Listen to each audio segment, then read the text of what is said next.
Last night I dreamed. This dream took place during the afternoon. It was a bright sunny day.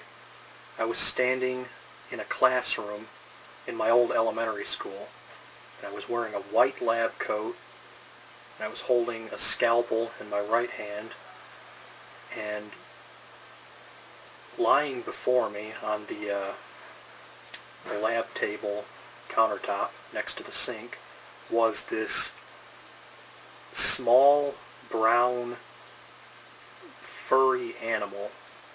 I don't know what it was. I kept looking at this thing, trying to figure out what it might be, and I came up empty. Now here's the thing, I was surrounded by several people, like colleagues. I assumed they were teachers. I assumed we were all teachers because we were in a school, and I thought I was a science teacher, and I might be giving a demonstration of how to dissect this creature so that maybe my colleagues could build a lesson plan around this this demonstration. But yeah, I didn't know what this thing was, and they were looking at me, and I just kept staring at it, trying to figure out what I should do next, and they appeared to get a little impatient.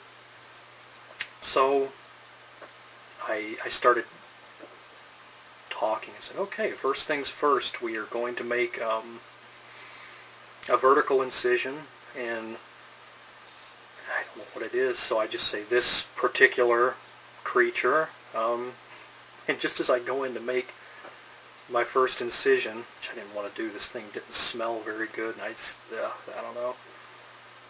Just as I was going to make that first cut, a butler walked into the classroom and tapped me on my left shoulder and said, "Excuse me, sir, you have a Facebook message."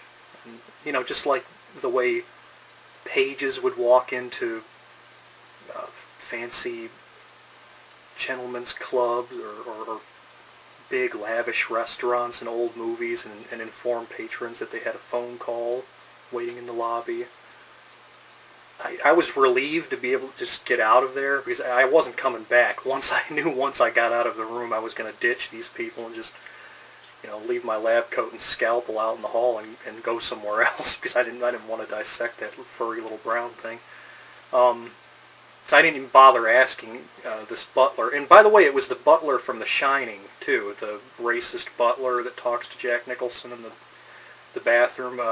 Grady. That's who it was. It was Grady from The Shining, Delbert Grady.